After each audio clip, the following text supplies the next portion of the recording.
ARTSC101 Indigenous Social Science Research Group Project Assignment. The Radicalization of Kaupapa Māori Research by Luke, Caitlin, Georgia and Jacob. This presentation will discuss the development of Kaupapa Māori research, covering both the political and research aspects, as well as a historical basis of how it radicalized. After the signing of the Treaty of Waitangi in 1840, the newly added colony of the British Empire, New Zealand, started to become Europeanized. The British, being very experienced in subjugation, began to dominate the less inferior New Zealand natives, Māori. Māori didn't realize it yet, but soon their principles and policies would be threatened by the West. Kaupapa is how Māori perceive things. By Te Aka's definition, it is their approach, topic, principle and ideology. Early signs of radicalization in New Zealand and of Māori started in 1814, where Christian missionaries started converting New Zealand from barbarism to Christianity, aka civilization.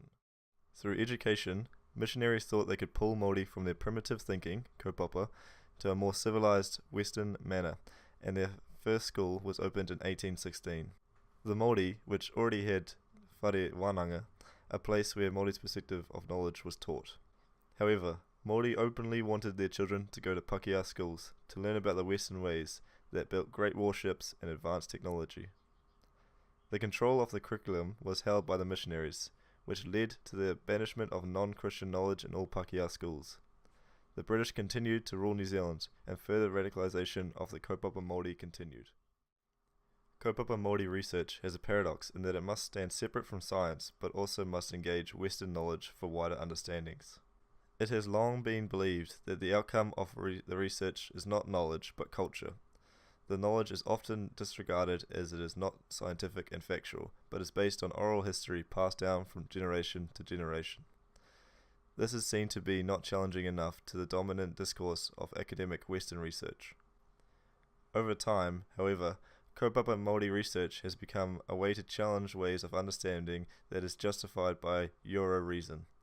Māori research has been accepted in its place in the epistemic wilderness as it has been an opportunity to form alternative methods of research that benefit the Māori community and its concerns. Cooper 2012 writes, "To have epistemic capacity is to be recognized as a subject, not object. Even to be in the wilderness of knowledge means that Māori can lay claim to the legitimacy of the research they perform." Kaupapa Māori research is defined by the researcher and the researched, both having roots in the Māori community, having previously interacted and practiced the culture.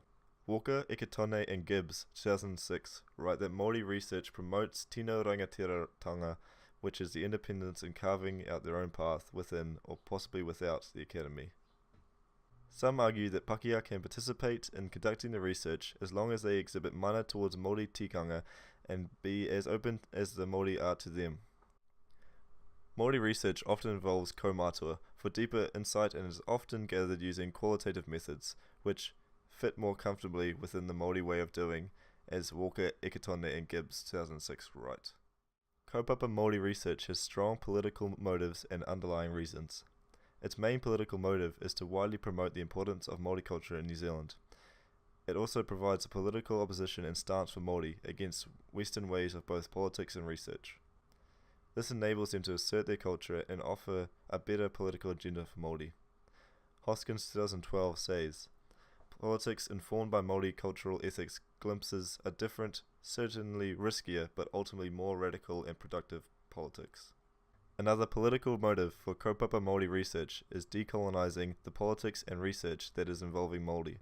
By decolonizing these, they will become more focused and more accurate towards Māori and Māori culture, enabling the politics to focus on the research for Māori being based on the principles and cultural philosophies of Māori culture. To quote Henry and Pene 2001, "Philosophical debates about knowledge, what is true and what is real, across time and place, continue to reflect both intellectual and political struggles." Having Māori control over the political aspect of Kaupapa Māori research enables them the freedom to both come away from Western research theories, but also to learn from them. Kaupapa Māori has no one approach. The political strategies used have made Māori able to explore a variety of research approaches, as well as solving the issues behind the denial of the legitimacy of research. One of the earliest and most influential stages of the Māori sovereignty movement and the radicalisation of kaupapa Māori research was work done by the female Māori activists and academics in the second wave feminist movements. These women have challenged the notion of objectivity, meaning to stand outside of the research context and take the position of an outsider to eliminate attachment.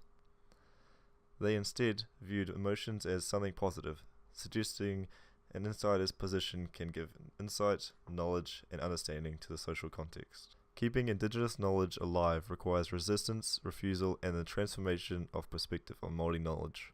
Conway observes that this development isn't as simple as just appropriating and disseminating knowledge, but about producing identities and the knowledge that are constitutive of emancipator agency. It is through the use of education and in developing Indigenous discursive frameworks that the acts of decolonization occur. One of the proposed strategies is the transformative learning theory, which guides and challenges the way knowledge is perceived and used, which seeks to empower individuals to resist oppression and domination by strengthening them holistically. However, critique of this theory is that its use can weaken kaupapa Māori assertiveness on the importance of knowledge as a tool for decolonization. One way of resisting this movement is to see the epistemic wilderness as a place of freedom, in the sense of not being constrained to perform to external benchmarks of epistemic normativity. Critically, this theory must also engage with the Western scientific epistemology and consider the use of quantitative research as a technique, which applied to large-scale datasets can generate statistically valid insights into data patterns which become the necessary proof Indigenous researchers and communities need to advance cases for social and political change that demand an evidence base for change. Which applied to large-scale datasets can generate statistically valid insights into data patterns, which becomes the necessary proof Indigenous researchers and communities need to advance cases for social and political change that demand an evidence base for change. It is imperative for the development of Indigenous processes that the power and authority the Academy has of the knowledge production process is challenged.